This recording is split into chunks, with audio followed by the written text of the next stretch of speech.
e fazer as coisas acontecerem, né? E realmente aplicar essa mudança no seu time, né? A base, né, de todos esses processos, seja de tecnologia, seja... é o ser humano. Mas aí, quando eu cheguei mais próximo, eu consegui ver a ponte. Consegui ver mais destroços. Era muita ferragem.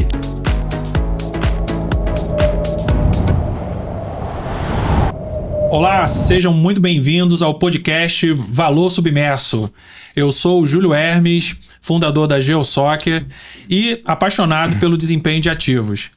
Hoje aqui, o objetivo do podcast é poder a gente trazer temas como inspeções, inventários estratégicos, mini RLVs, assuntos sobre tomadas de decisão, mas numa questão da realidade, né? O valor real dessas atividades. Então aqui, nada melhor do que você trazer quem trata dessas coisas no dia a dia. Então eu trouxe aqui para essa conversa inicial, né, o nosso primeiro podcast, 3 pessoas incríveis. A gente tem aqui o João, né, o João Paulo. Opa, boa noite. O Fábio Pinheiro. Boa noite. E a Eveline Costa. Boa noite. Então é isso aí. Essa é a grande oportunidade que a gente está tendo aí de compartilhar o que a gente acredita, né, nessas atividades de campo, né, o uso da tecnologia e dos dados. E para isso a gente vai começar aqui quebrando o gelo e perguntando aqui pro Fábio. Fábio, você que chegou aí na GeoSoccer para a gente poder trabalhar em ativos e com soluções inteligentes. E o que desde que a sua chegada, você tem percebido que a gente tem feito aqui no nosso grupo, na nossa tribo? Boa noite a todos, boa noite Júlio, boa noite Eveline, boa noite João. Né? Boa noite. É uma grande satisfação estar aqui, né? Esse podcast aqui, né? Iniciando essa trajetória na GeoSoccer, né? E assim, a gente teve esse conhecimento de valores do ativo, né? Que é muito importante, né?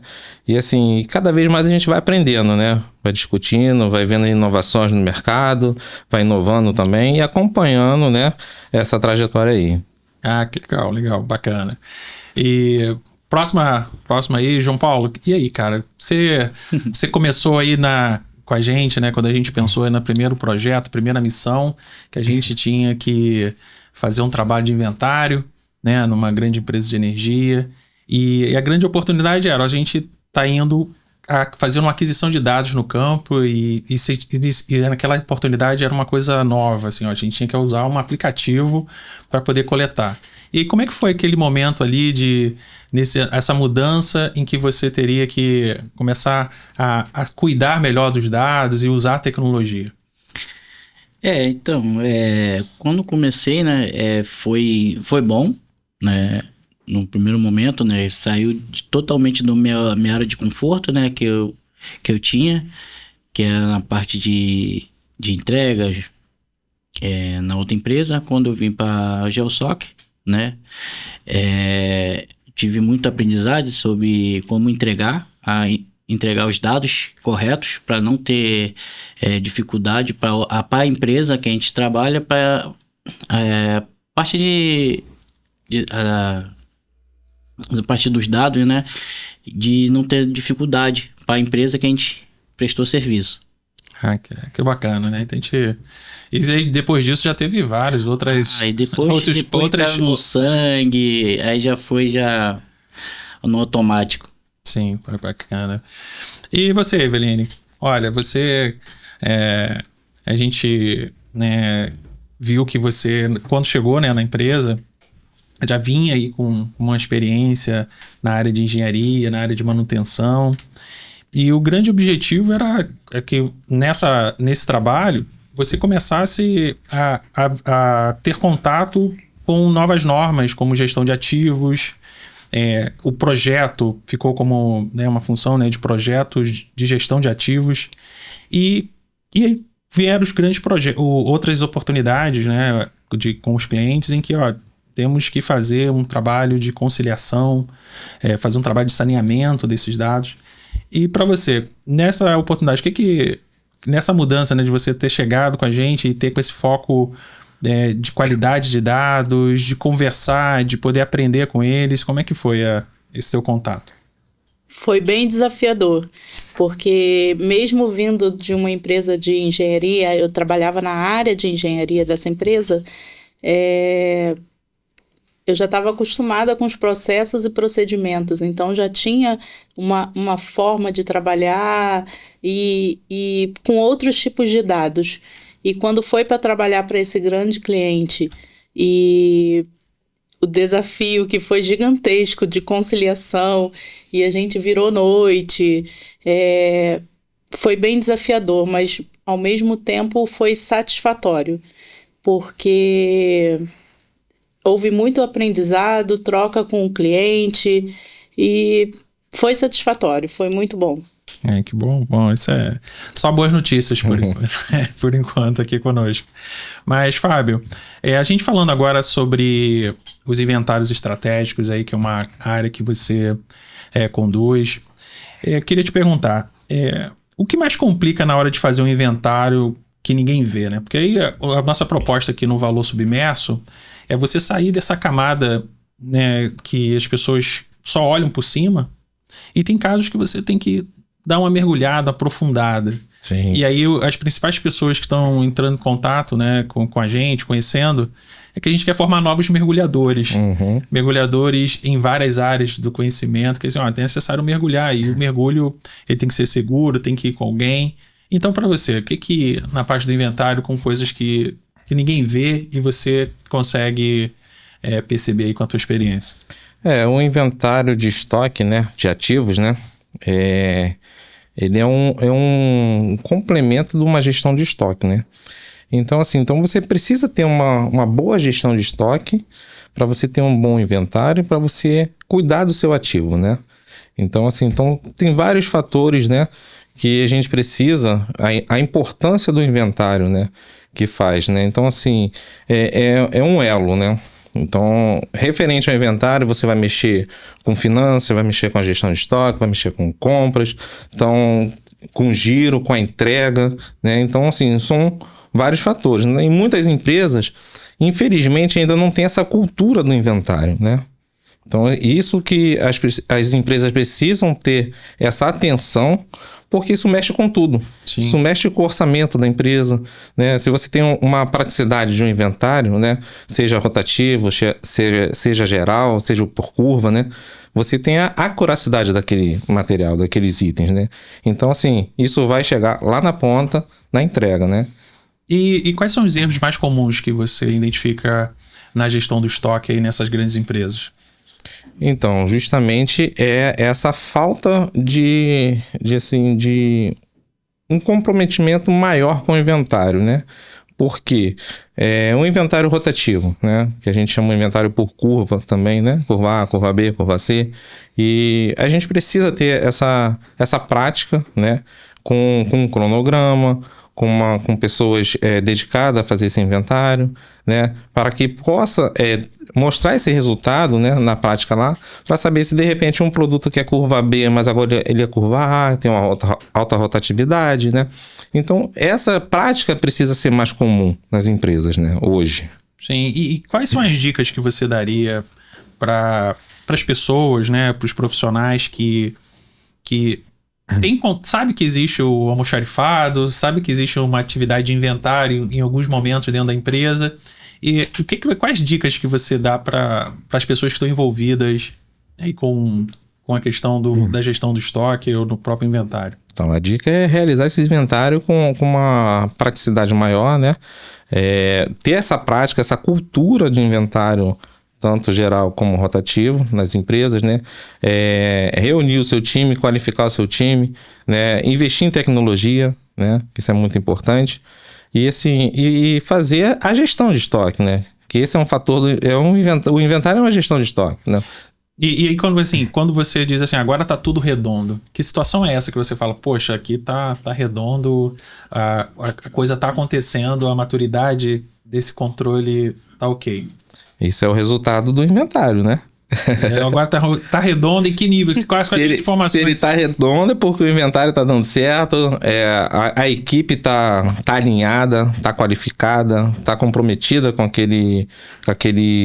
que aquele serviço, né, que foi direcionado para eles, né? Então, assim, você vê que você está no caminho certo, né? Então, assim, e isso também, não só o inventário, não só o almoxarifado, não só a gestão de estoque, isso vai mexer na companhia inteira, né? Seja lá para aplicar o serviço em campo, porque não vai faltar um material lá na ponta, que vai precisar, compra vai precisar reabastecer da forma correta, que precisa, né? E então a logística, né, vai poder fazer essa curacidade do seu estoque, né? Vai ter um estoque bem ali assertivo, né? Sim. Então isso aí é importante. E assim, a empresa vai ganhando, né? A empresa vai ver que assim, meu estoque está funcionando redondo, as coisas estão acontecendo, a minha entrega está redonda. Então, são esses fatores. Então, é isso que na sua opinião, é o que resolve, né, o que dá a solução aí para uma empresa, né, que é olhar o seu ativo, né? Então, Exato. Quando a gente fala, né, hoje existe a ISO 55001, existe até a 55010 que fala sobre a gestão das informações financeiras e não financeiras na gestão do ativo. E isso é importante, porque quando você olha o balancete, você vai lá na área do ativo, você tem lá o imobilizado, você tem lá a questão do estoque, e isso é importante para poder a empresa ter a questão da disponibilidade dos recursos para elas tomarem suas decisões. Então é uma informação que precisa estar aí bem ajustada, tem que estar assegurada, né, pelos seus processos. E na sua opinião aí, o que é uma mensagem para o cara que aí está querendo começar nessa área, né, de gestão de inventário, de almoxarifado? Às vezes a gente pensa, não tem... qual a formação que ele tem que ter? Assim, qual é o espírito que o cara que começa nessa área precisa ter? Até porque é uma área que é carente aí de pessoas para continuarem, né, galgando aí essa trajetória dentro dessa área e gerar valor para a empresa. Ele precisa ter essa cultura de mudança, né? Que assim, ele precisa entender que o inventário, não só o inventário, a gestão de estoque, compras, então todos os fatores da logística do ativo é importante para eles, né? Não só o inventário, né? E qual é o ganho que ele vai ter? Então ele tem que colocar isso na balança, né? Então eu vou ganhar nisso, vou ganhar em produtividade, vou ganhar o time, vou ganhar em redução, vou ganhar em estoque e qualificação do meu time. Então ele precisa ter essa cultura, essa mudança, né? E assim, fazer as coisas acontecerem, né? E realmente aplicar essa mudança no seu time, né? A base, né, de todos esses processos, seja de tecnologia, seja... É o ser humano. Exatamente. Assim, você falou uma palavra interessante, processo, né? Criar esses processos, né? Porque muitas empresas não têm esse processo. Não é só você ir num local e você fazer a contagem. Qual é o processo que você vai ter ali? Sim, né? Então, sim. Então, o primeiro ponto é você criar esses processos, treinar seu time, executar seu time, colocar isso em prática, né? Então, assim, o resultado ele vai vir. Sim. Né? E aí, mudando um pouquinho aqui para Eveline. Eveline, e assim, o que na tua opinião, você acredita que é tão difícil as empresas, né, assim, hoje, é tão difícil fazer as áreas confiarem nos seus dados? O que você acredita? Então, porque os dados, eles não estão, em grande parte das empresas que a gente passou, os dados não têm um padrão. Tem essa coisa a gente fala da padronização, na própria gestão de dados, a gente vê algumas empresas da área técnica que acabam terceirizando essa gestão cadastral. Uhum. E o grande cuidado assim, que a gente percebeu é que com isso, tomar cuidado nessa terceirização, porque acaba transferindo também a inteligência dos materiais. E essa inteligência é importante. Quando a gente olha algum trabalho que você, como você falou, fazer um inventário, a própria classificação de materiais, seja a curva ABC, como você falou. Então, não é só a curva ABC, né? Você faz a associação da questão econômica, que essa informação é econômica para o acionista. Exatamente. Mas, e o D? E o E? E o material novo? Às vezes o material é novo e ele não pode chegar numa classificação, né, de A e B, C, porque ele não tem um histórico ainda. Exatamente. De consumo. Então, ele precisa ter uma triagem desse cadastro para ele saber qual vai ser a rotatividade dele, em qual curva ele vai ser classificado, né? E tanto os materiais de curva A, B e C também precisa de tempo em tempo fazer essa triagem nele, porque hoje ele é A, amanhã ele pode ser C. Sim, é verdade. Ou C pode ser A. E tem também a questão de você fazer um duplo cadastro, porque por falta de padronização você cadastra como A e um material, e um mesmo material, por não estar padronizado, você cadastra como B, como C. Então, ainda tem Exatamente. essa questão. Exatamente. Pode falar. E tem outro ponto também, referente à troca de fornecedor, né? Sim. Quando entra um fornecedor novo, a gente pode ter um determinado material que ele mudou alguma característica dele, né? Alguma coisa assim, sendo que ele tem uma nova descrição. Então, isso também precisa, esse dado também no sistema precisa ser refinado, né? Sim. Ele precisa ter um cadastro novo e aquele cadastro antigo ali. Porém, aquele cadastro antigo, a gente entende o quê? Ele precisa ter alguma sinalização no sistema para ele estar descontinuado. Sim. Que a gente só vai utilizar enquanto ele tem estoque. Depois tem uma trava ali, ele não vai ter mais aquele cadastro e vai prevalecer o novo, né? Sim. Então, assim, isso precisa também ser refinado, né?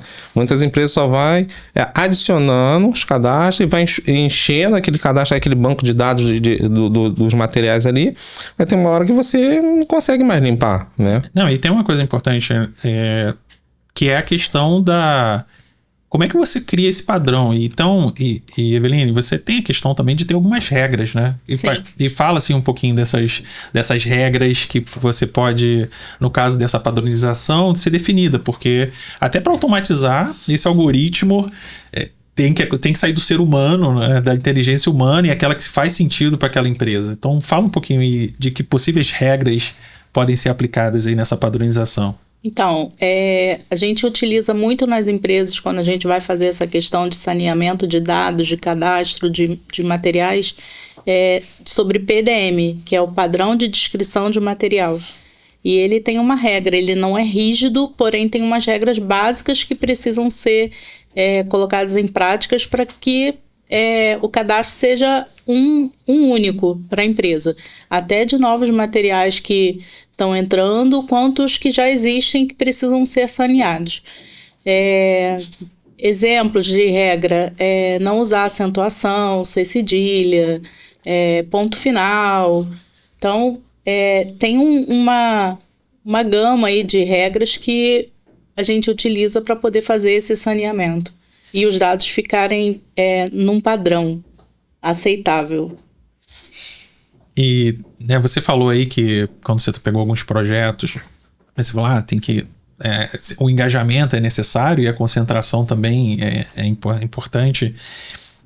O que você acha que ajuda a economizar tempo aí nesse processo da definição desse novo PDM? É necessário envolver outras áreas? Ou você acha que vai chegar uma pessoa bem especialista, conhecedor? Você acha que é só uma pessoa ou várias pessoas são necessárias aí para conduzir esse trabalho?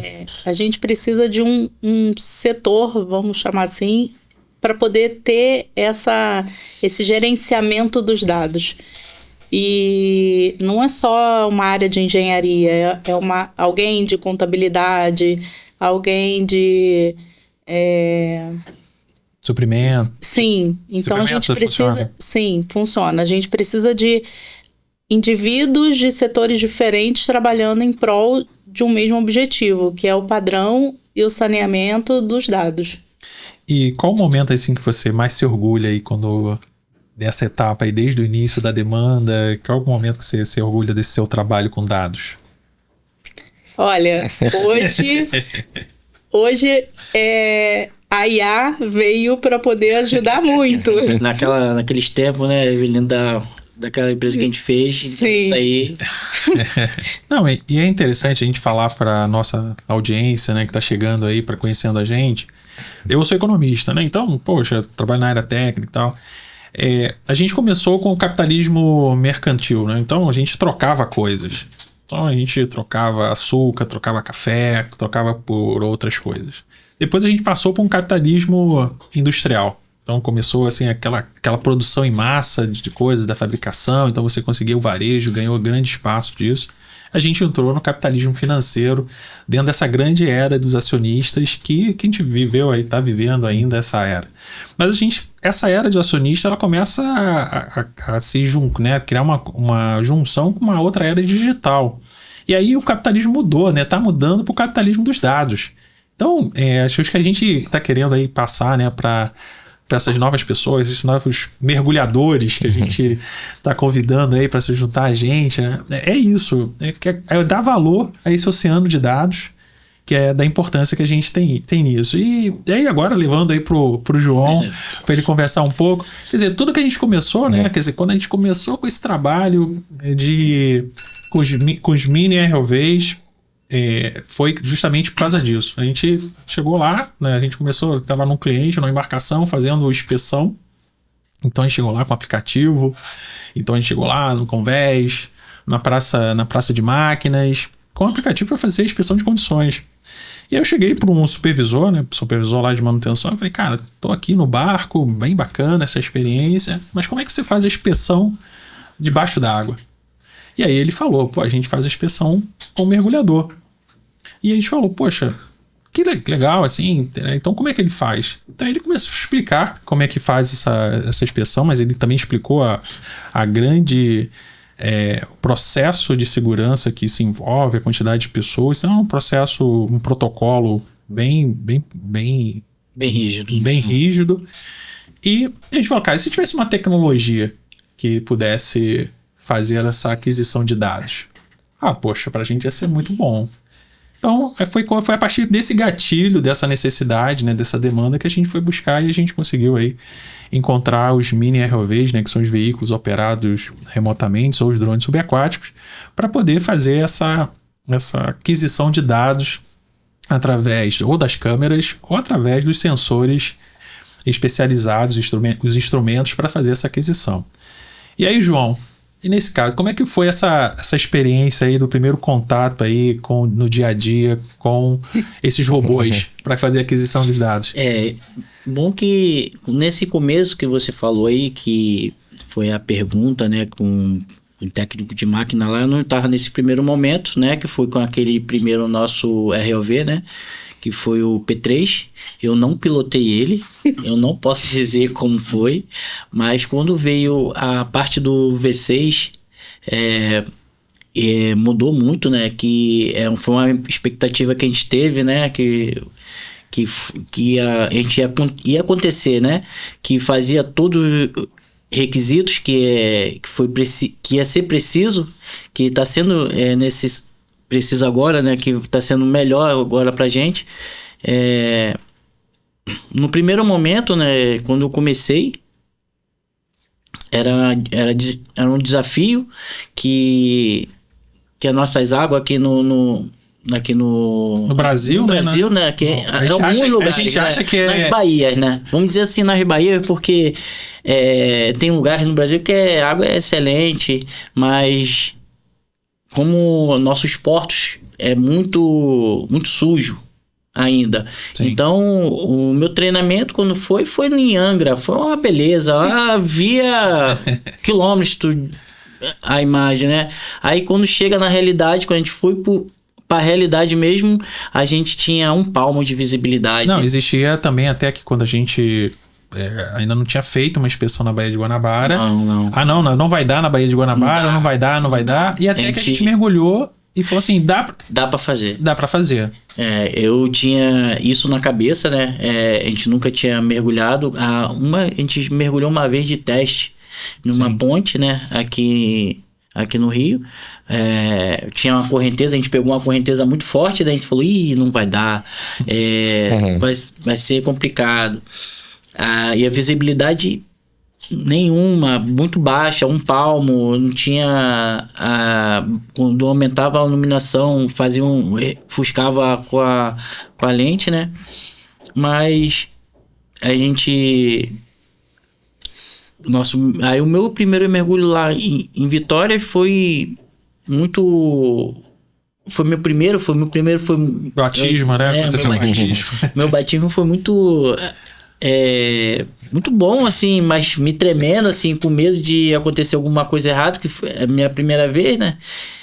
Mas foi muito bom, fiz o meu trabalho excelente, no meu ver, né? Porque foi a primeira vez. Mas depois a gente mudamos de águas, saímos de Vitória, aí viemos pro Rio, né? A gente pensamos que não ia dar, mas Aqui no Rio também, aqui na nossa Bahia, aqui dá para fazer, então não tem limite. Então, Agora tá no sangue, né? o problema é tirar aquela primeira coisa Aquela assim, ansiedade, né? A né? ansiedade em si não vai dar, mas aqui em todos os lugares dá para fazer sim. Mas aí, o que atrapalha no dia a dia na operação de hobby? O que na sua opinião você acha que é um dificultador aí também? Você só falou coisas boas, vamos falar uma coisinha aqui. Então, as coisas ruins que pode acontecer. Que atrapalha, né? Mas a questão que atrapalha. Dependendo da onde for, né? Sim. Vamos pegar um caso. Vou pegar 2 casos que aconteceu que atrapalha. Que dificulta, não atrapalha, né? Sim. Aqui no fundeiro da Baía de Guanabara. Aqui atrapalha se você não vê a correnteza, né? A tábua da maré. Sim, atrapalha. sim.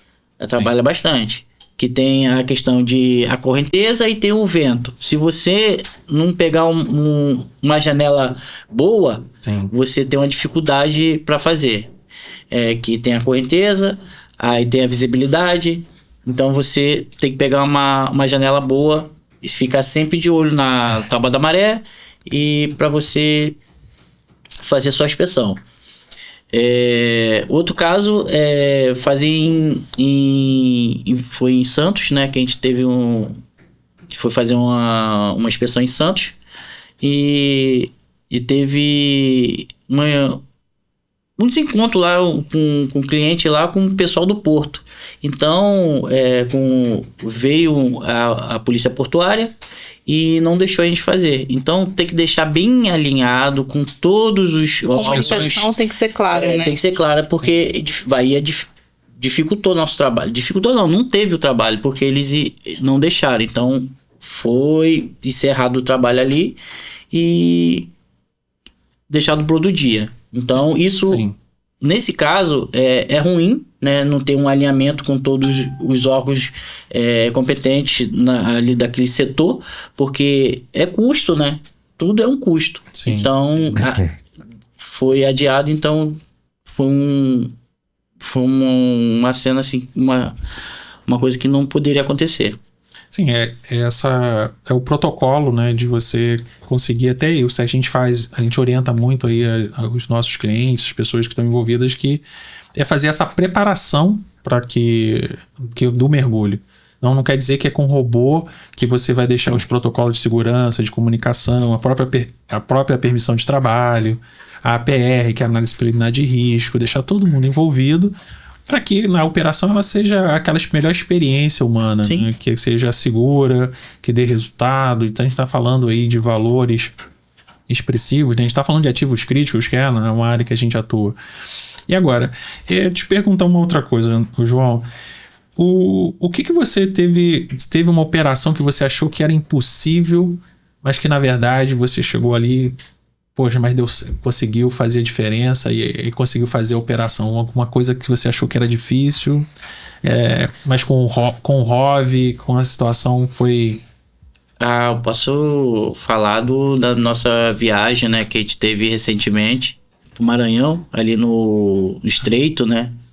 Sim, acho que para até falar para nossa audiência, né? Teve o episódio que infelizmente aconteceu com uma ponte, né, que caiu aqui entre Tocantins e Maranhão, e nós fomos acionados pela Marinha e pela Marinha, né, por indicação aí do Núcleo de Policiamento Marítimo da Polícia Federal, para a gente contribuir com aquela operação, porque como teve um caminhão, né, que estava com a carga de ácido, então o grupamento estava com receio de ter ácido na água, então eles ainda não tinham uma medição correta. Então por isso a gente conseguiu mandar o robô primeiro para que os mergulhadores tivessem com segurança. Então por isso que o João Paulo conseguiu ir a convite, né, da Marinha. Então a gente se orgulha de poder usar os nossos serviços com com prol à sociedade, né, aos entes públicos com essa finalidade. Então, João Paulo, conta um pouquinho aí como é que foi a sua experiência lá naquele episódio. A gente chegou lá, a gente não sabia, tinha uma dificuldade da correnteza, né? Porque ali próximo Era rio, né, João? É um rio, né? Mas o Rio Tocantins. Rio Tocantins, mas ali perto já tinha uma represa e tinha que ficar aberto, vazar água, porque todo dia lá, quase todo dia lá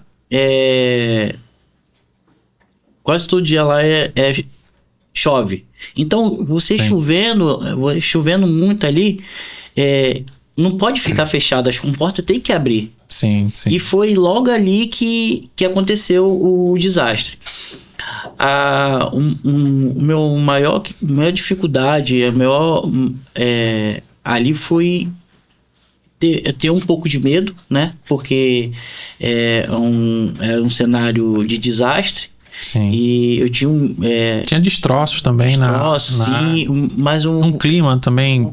O clima era pesado, não era um clima bom, né? E era isso foi véspera de Natal, né? Véspera de Natal. Eu fui pra lá, passei um Natal, né, aqui em casa, mas fui pra lá dia 26. Foi dia 26 que eu fui pra lá. Comecei minha operação dia 27. Meu equipamento tava no caminhão, ainda não tinha acesso a ele, mas quando cheguei lá pro primeiro mergulho, eu não consegui ir com o pessoal da Marinha. O pessoal da Marinha estava muito ocupado montando o equipamento deles. Era um processo muito minucioso, né? Porque não pode errar. Sim. Porque eles vão recuperar as pessoas que estavam presas, mas tinha que também guardar a vida deles, que não era um mergulho raso, né? Então tinha essa parte. Aí quando eu falei com o comandante, né, que era o William, eu falei: William, olha, eu não tô aqui com vocês, mas não tô bem, eu quero vim para fazer o meu serviço. Foi então que ele achou um pessoal numa lancha para mim, né? E eu peguei meu equipamento e fui fazer o primeiro mergulho. Mas sendo que já tinha o pessoal lá, do pessoal da APF, né? Da Nepom, que falou que não ia ter jeito de fazer, por causa da correnteza. Sim. E a visibilidade não... A gente pensa que assim, no Rio Rio Tocantins é limpo, sim, maravilhoso. Mas quando chega a certa profundidade, ele já não tem visibilidade. A visibilidade dele é de 1 palmo. E mesmo com 8 mil lumes do nosso ROV, você mergulha às cegas. Cheguei lá, ele falou que não ia conseguir, então a gente foi pegar o nosso robô mais potente, né, que é o W6, Sim. E a gente conseguiu fazer uma varredura de uma parte, né, da parte de Tocantins. E a gente fez uma primeira varredura na parte de Tocantins. Isso já é quanto de profundidade, João? Na primeira lá foi 43, se eu não me engano. 43 metros de profundidade já. E não era só... e variava, porque tinha pedras que chegavam a 10 metros, tinha pedras 5 metros. Não era um plano, né? Então você mergulhava, não podia mergulhar a favor do rio, porque você poderia agarrar o ROV. Sim. Então eu analisei primeiro, né, como ia ser. Eu joguei primeiro num ponto. Então eu sabia que se eu jogasse a favor da correnteza, eu ia agarrar o RLV, porque era muito destroço, era muita ferragem, era muito concreto. Então tinha esse também, porque se eu fosse a favor, eu não ia conseguir. Eu tinha contracorrente. Então nisso foi contracorrente que eu consegui ver alguma parte dos destroços, né? Que era portas, era mais outras parte de ferragem. Sim. Parte de concreto. Eu fiz uma varredura para a Marinha que eles pediram, então do lado. Quando foi no dia 28, eu fiz na parte do Maranhão, né? Do parte de Estreito.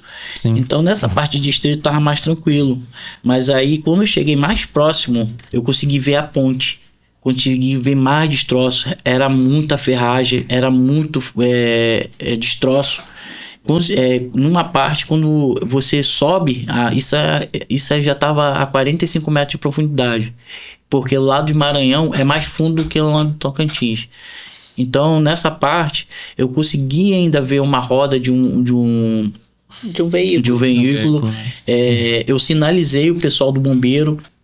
Aí, imediatamente, eu sinalizei, eles já parou, já botou uma poia. Uma poia. Uma poia. Já nessa direção, e foi numa parte que estavam os 2 carros que eu acho que eles encontraram lá. Vítimas. Né? Como é que você analisa o momento que você precisa parar, você não consegue mais ir à frente ali? Como é que você faz essa análise? Então, a minha análise ali no momento foi quando eu cheguei perto, eu já sabia que estava na ponte.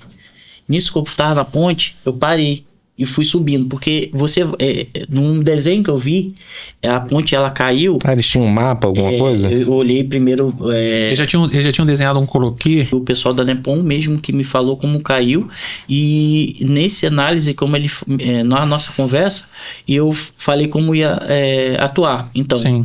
Aí eu fui. Quando a gente vê os destroços ficaram muito perto. Então, você via, a ponte estava perto da gente. A gente estava quase debaixo da ponte. Então, eu já sabia que ali era o meu limite. Eu não precisava passar para lá. Porque se eu subo mais um pouco, eu tava 40... Nesse momento, eu tava 47, se eu não me engano. Eu subi um pouco, você já via o mais destroços, né?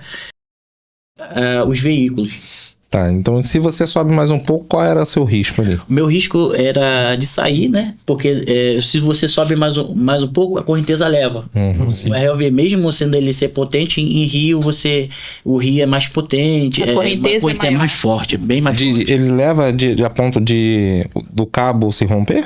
Não chega a esse ponto. Não, aí você tem que... isso que é importante, né? Eu acho que voltar um pouquinho... Toda essa operação que a gente fez...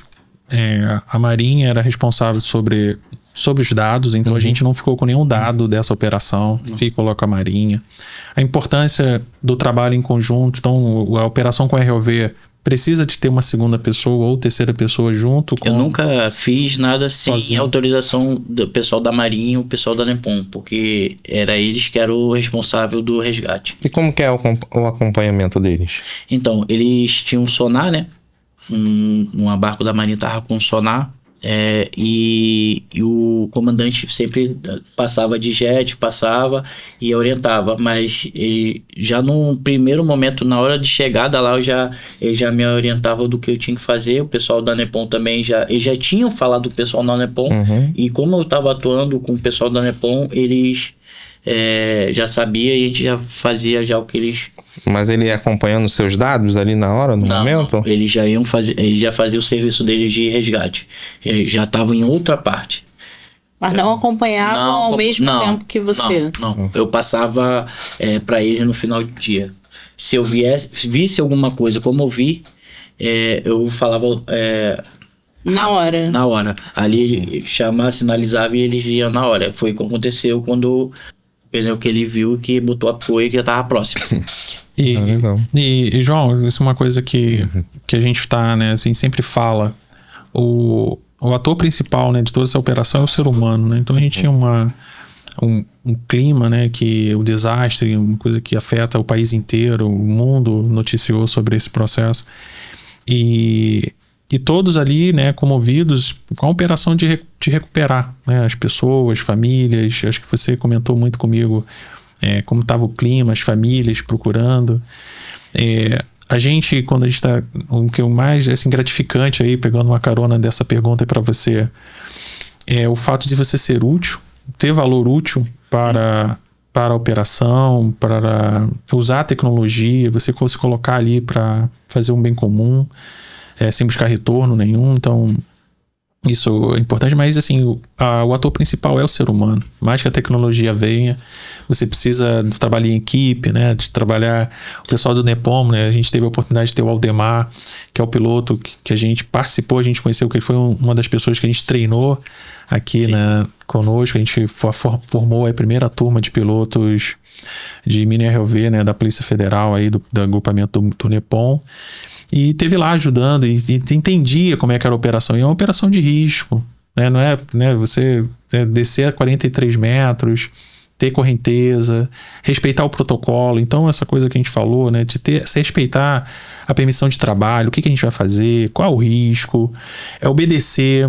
O processo de comunicação importantíssimo, né, João? Você tem que estar alinhado. Saber trabalhar a confidencialidade, receber a liderança, né, da Marinha, para não gerar ruído, né? Você vai lá como agente privado, contribuir com o público, e isso é super importante. Acho que a sua satisfação de alguma coisa que a gente imaginava que era impossível, a gente levou, né, os nossos equipamentos e realmente não dava, o equipamento menor não conseguiu atender por causa da correnteza. Mas uma tecnologia, e isso foi importante para as pessoas entenderem. Existe uma tecnologia que atende e tem outras que não atende. Mas atende em qual janela, em quais circunstâncias, em quais condições uma atende. Então porque às vezes a gente fica percebendo, né, que as pessoas querem o melhor, né, a Ferrari. E de repente um carro, você tem que saber o que você quer para você gerar valor, né? Então assim, acho que se tiver o equipamento que atende, a gente foi lá com a especificidade, vamos mergulhar para entender se tem ácido na água para que a Marinha faça o seu trabalho. Os mergulhadores, os humanos iam entrar lá. É eles que iam dar a resposta para a sociedade. Era o grupamento, eram os bombeiros, que foi um trabalho, né, que você falou, que é formidável. Os bombeiros foi excelente. Mergulhadores da Marinha também. Poxa, a gente está aqui pertinho, aqui, o grupamento de mergulhadores. Pessoal fantástico, né, de trato, competência. E empenhado, né? Tava muito empenhado, todos eles, como o pessoal da Marinha, pessoal dos mergulhadores, dos bombeiros, todo mundo empenhado, né? Para resgatar, né? Porque eles viam, a família estava ali perto, eles viam o sofrimento da família. Então, o mais rápido possível deles seria... Porque eles têm tempo, né, de mergulho. Sim. Eles não podem mergulhar toda hora, mas... Assim, eu havia no rosto de, que eu quero mergulhar de novo, bora, eu vou. E assim, essa satisfação lá que eles tinham que apresentar algo, né?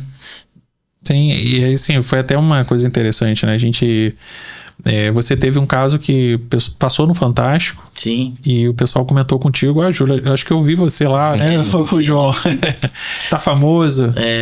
Mas família, né? Teve minha esposa mesmo. Nem a pessoal da NEPOM sabia. Tiraram uma foto da gente lá. Eu falei, da onde tu viu isso aqui? Eu tenho. Aí eu mostrei pro colega lá, né? Ele falou, sabe onde essa foto? Aí eu falei, me acharam aí, já me mandaram. Não, bacana. E aí, em outras operações, João Paulo, o que dá satisfação quando você vai num cliente novo que tá migrando, né? Ele entende que ele quer preservar vidas, ele quer diminuir o risco humano e quer fazer um mergulho com robô, e aí passa pelaquela experiência. Qual é o resultado aí para você quando você tem esse feedback do cliente? Então, todos os clientes, né, que a gente já passou, né, tem uns bons, tem uns ruins, mas sempre tem um pessoal empenhado, né, querendo saber do trabalho, como vai ser feito, né, como ele pode ter aquele acesso, né, a nosso conteúdo. A gente, quando eu chego lá, o pessoal fica muito ansioso, né? Cara, como você deixa eu ir pertinho pra saber, quer ficar ali no teu, até papagaio de pirata, né? Fica no teu ombro aqui assim, né? Quer saber o resultado, eles ficam muito ansiosos quando a gente termina.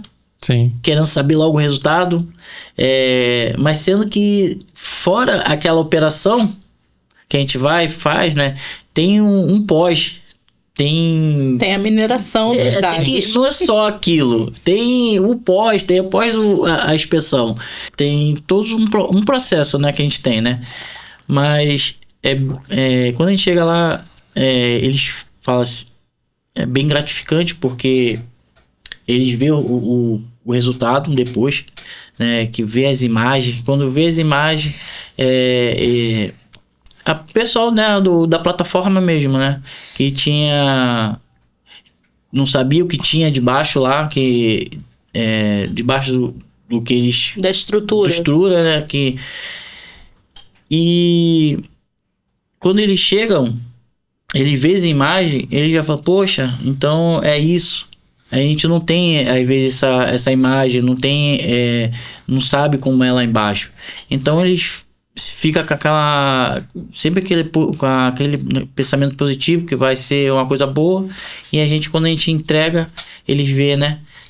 O resultado é muito, muito bom. Essa é realmente quando o cliente, né, o pessoal, né, os técnicos, os gestores, né, que cuidam, por exemplo, de ativos que estão submersos, ambiental ou um ativo de engenharia, e queria ver, né, como é que é isso. A gente participou agora, né, de uma operação que, né, o ativo tinha mais aí de 60 anos submersos, e a gente conseguiu lá ver, depois de 60 anos de uma obra de engenharia, querer saber como é o resultado, como é que é a situação de recorrosão. Isso. E você vê os técnicos, assim, o auditor, assim, vibrando. É muita coisa. É muito legal. E com óculos, né? Porque ele coloca o óculos e tá acompanhando. Então ele tá imerso ali, ele tá submerso, já tá junto.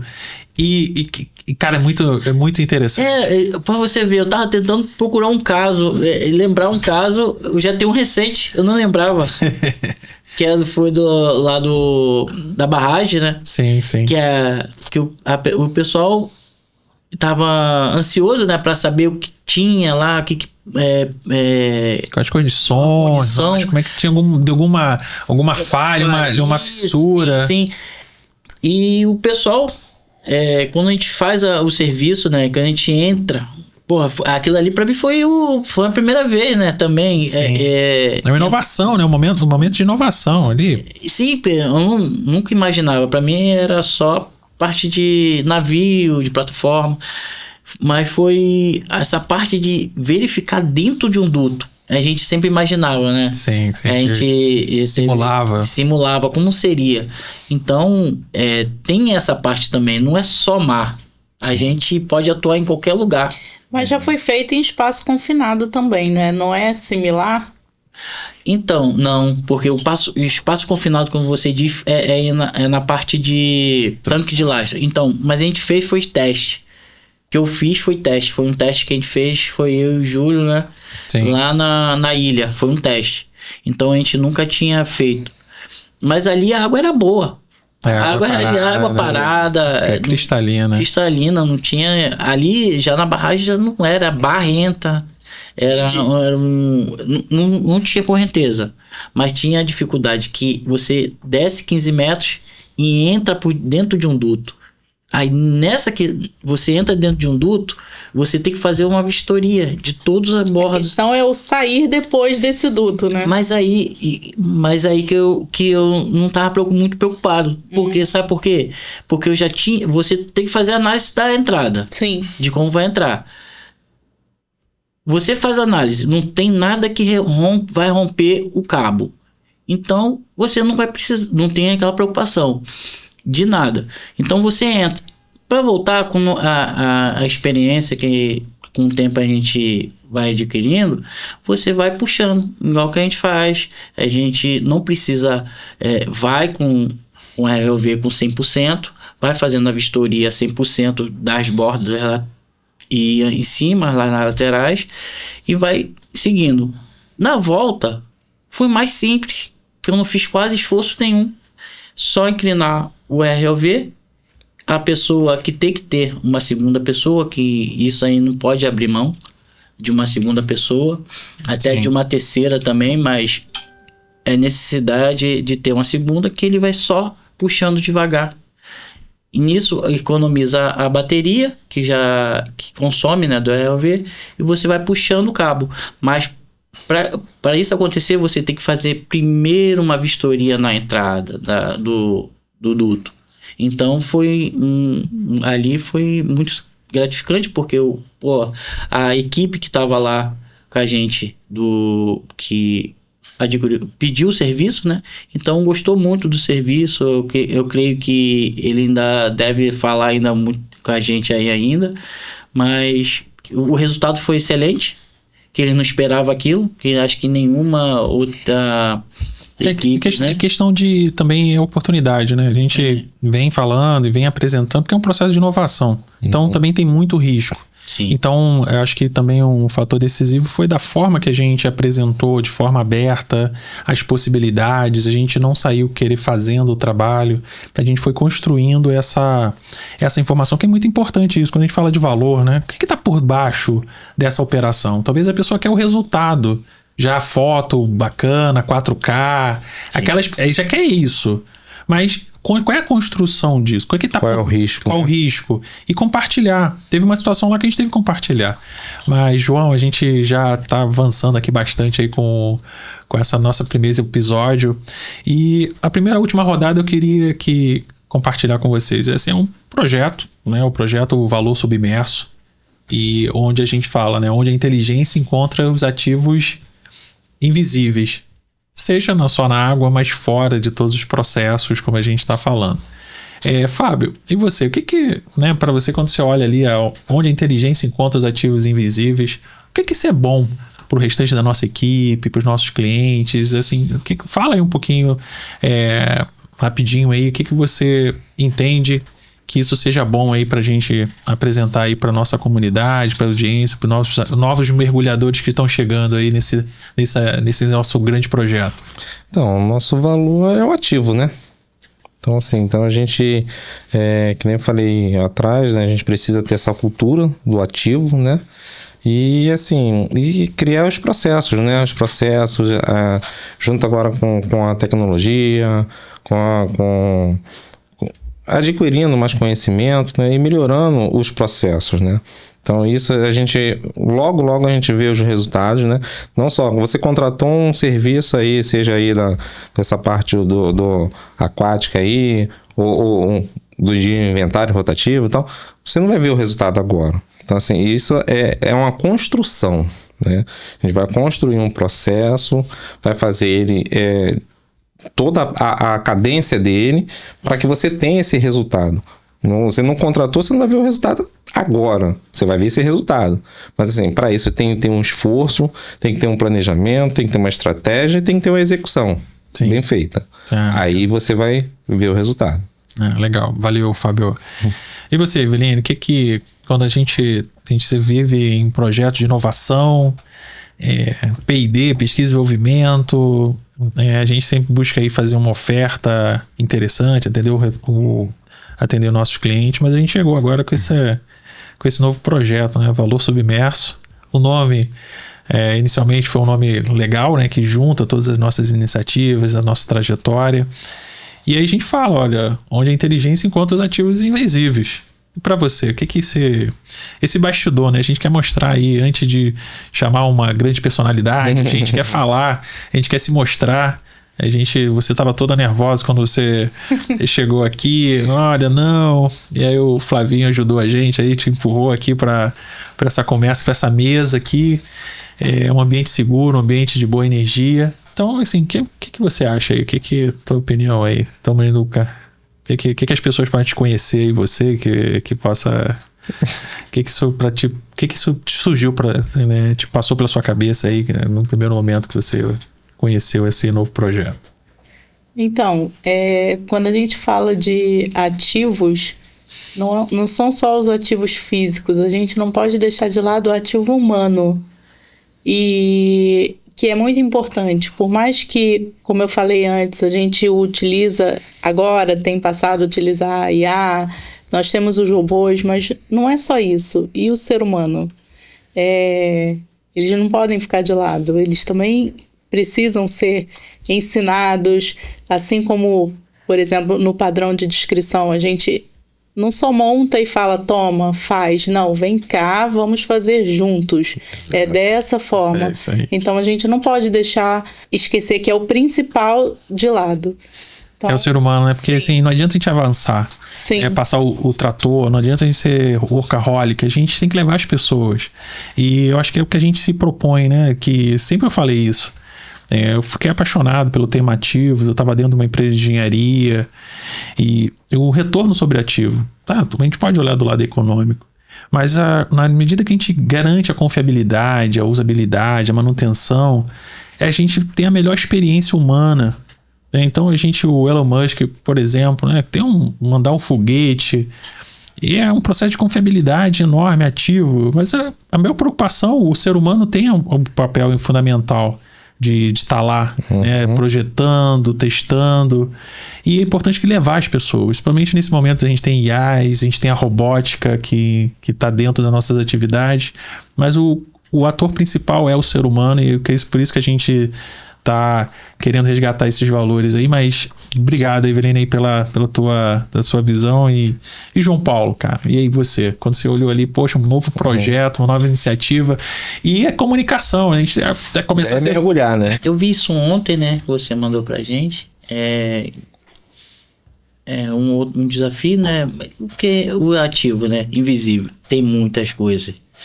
Então, é um novo projeto.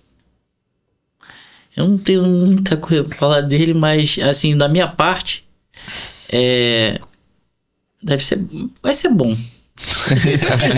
Somos um time e vamos jogar junto. Vamos jogar junto. Pessoal, então, a ideia é que já estão chegando aí, chegamos no final aí do nosso primeiro podcast, o episódio 1. Espero que vocês gostem. A ideia é que a cada episódio a gente consiga trazer entrevistas, conversas, bate-papo, né? Casos reais, insights sobre coisas que conectam tecnologia, conectam a parte de tomada de decisões e pessoas, tá ok? Então, o nosso objetivo é ajudar as empresas, ajudar as pessoas para enxergarem além da superfície. Exato. É necessário a gente fazer esse mergulho, a gente tem desafio, 2025 só começou agora. E é importante a gente ir juntos, mais os profissionais nas áreas técnicas, o pessoal de gestão, o pessoal de manutenção, o pessoal de engenharia. Cara, se conectam com a gente, se mandem novos temas. A gente tem uma rede interessante de pessoas com inteligência humana para se conectar com a inteligência artificial. Vamos fazer uma experiência humana. A gente tem pouco tempo e esse foi o momento bacana, assim, mais que a gente estude, que a gente pesquise, leia, mas acho que é o momento da gente conversar, da gente trocar, e eu tô muito, muito feliz, muito honrado de ter criado esse projeto, de estar aqui num dia durante a semana, sentado aqui num lugar espetacular, um café maravilhoso, sabe? E falar um pouco da gente. E acho que a estratégia de poder mostrar a nossa cara aí pra vocês, olha, eu sou o Júlio, esse aqui é o Fábio, a gente vai trazendo outras pessoas do nosso time. Ó, pessoal, vocês vão estar aqui também com a gente conversando. Esse é o que a gente espera. Então é isso, pessoal. Até o próximo episódio, até o próximo mergulho. Quanto mais a gente mergulha, mais a gente vê a necessidade das empresas, né? Estamos aqui para ajudar. Se deixar, a gente vai até A gente gosta de papear, né? A gente gosta de papear. Então... Porque tem muito assunto.